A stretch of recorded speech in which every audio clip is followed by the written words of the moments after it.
Hey guys, welcome back to Coyote Ridge. I'm Kevin, and today we decided to get out, try our hands, see if we could catch some fish.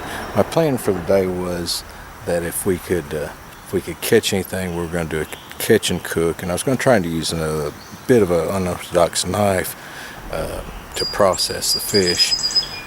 There's a lot of talk of one-tool options, and most people unanimously select a knife for that.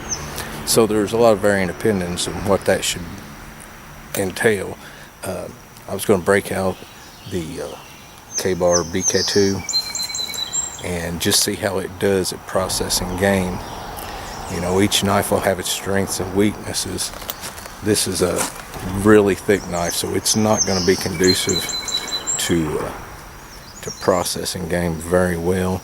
But let's just see what we can do if we catch anything. So we may end up with something small, but we're going to try anyway, because if you were in a situation where you needed to, you're not going to worry too much about size. Just pardon me, I have to keep check on my line there. But we're out enjoying some.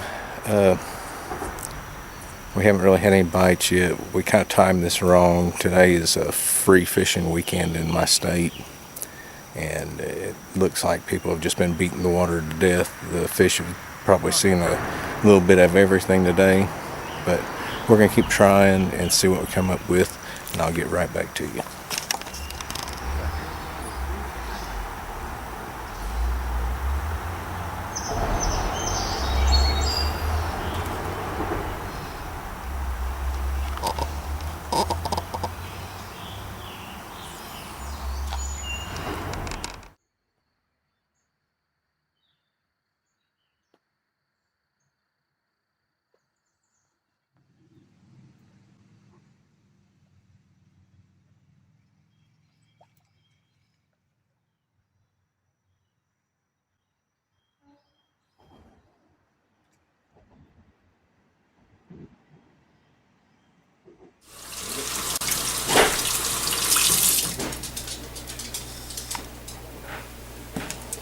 Okay, so we did manage to catch a little fish.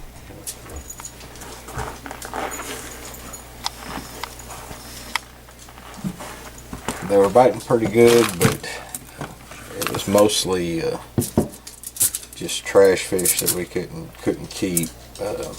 Kept this one because I thought probably getting some more.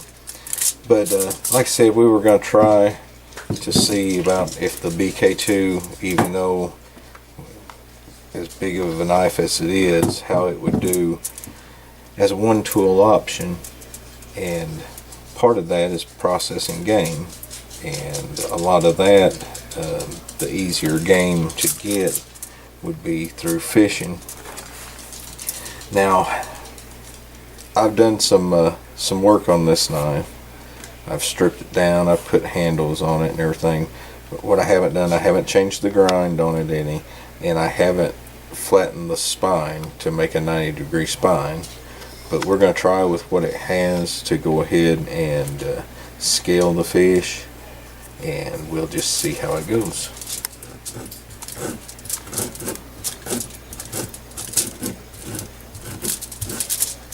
It's not doing the best job at scaling. There, it's starting to get some of them.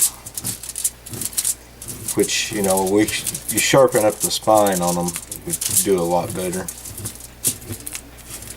Which I plan on doing as soon as I can get a chance to vise it down and take a file to it. Thought about doing it on the belt sander, just don't want to take off too much.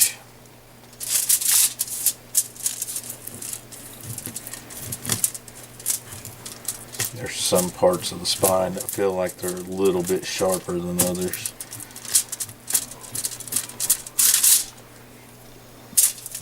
We already know that the BK2 is excellent in some aspects as far as processing wood, but it's some of the finer work where it's probably lacking some.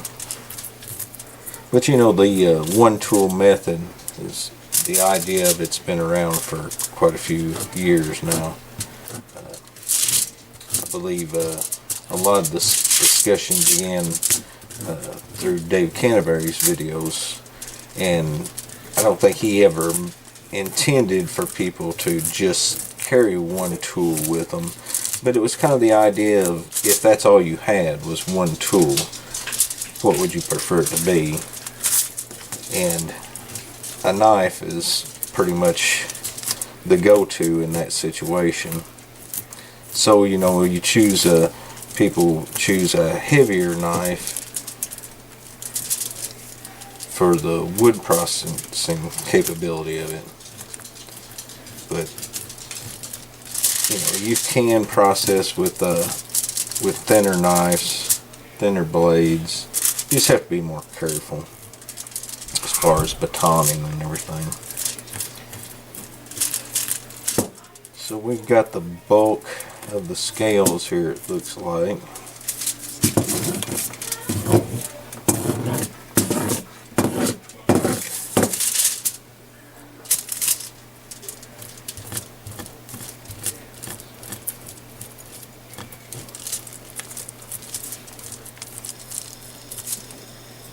And it's accomplished the job.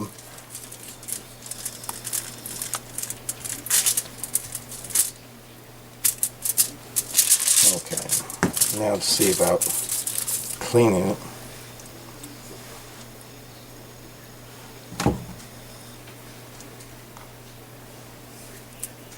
So, probably going to want to choke up on the knife some.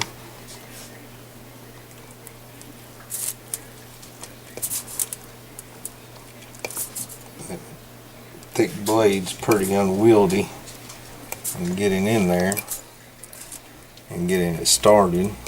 Seems like once you get it started, it does fairly well. Shouldn't have any problem going through the fin plates. No, there we go.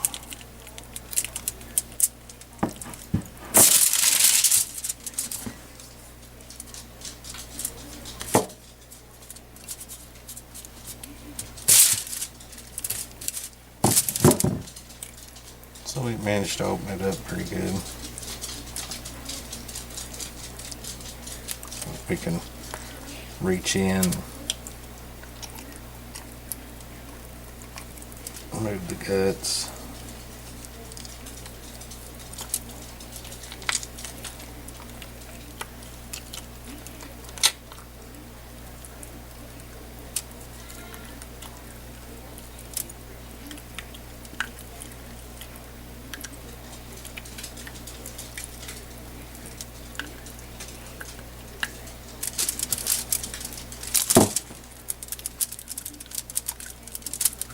Come back behind the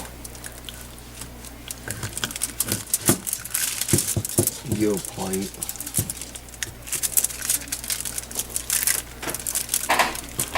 Which, you know, if I was doing all this outdoors and cooking it then, I'd probably just leave the head on. But probably gonna have to stick this in the freezer for the time being.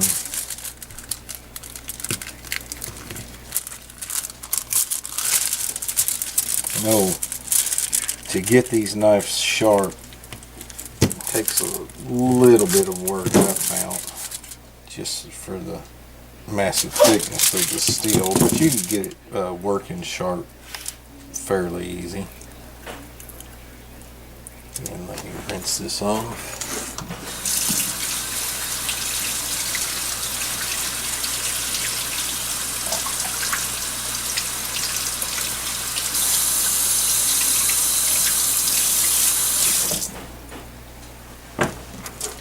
And there you have it. We have a fish that's been scaled and cleaned, gutted, ready to throw on a hot rock near the fire, or however you want to do it, if you've got a frying pan with you or whatever.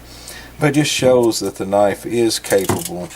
But you know, in all reality, you have to think this can be done with a sharp rock.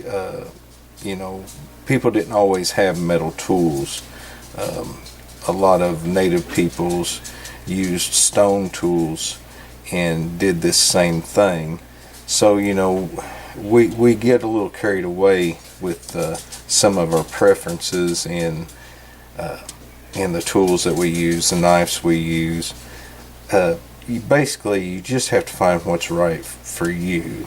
This may have been a little bit easier using the Mora, a little thinner blade, a little more,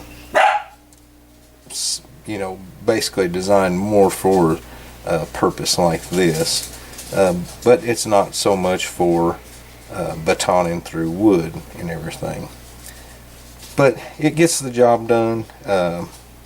We may get a chance later on to try it with larger game. I imagine, the larger the specimen you're dealing with, the easier it would probably work for you.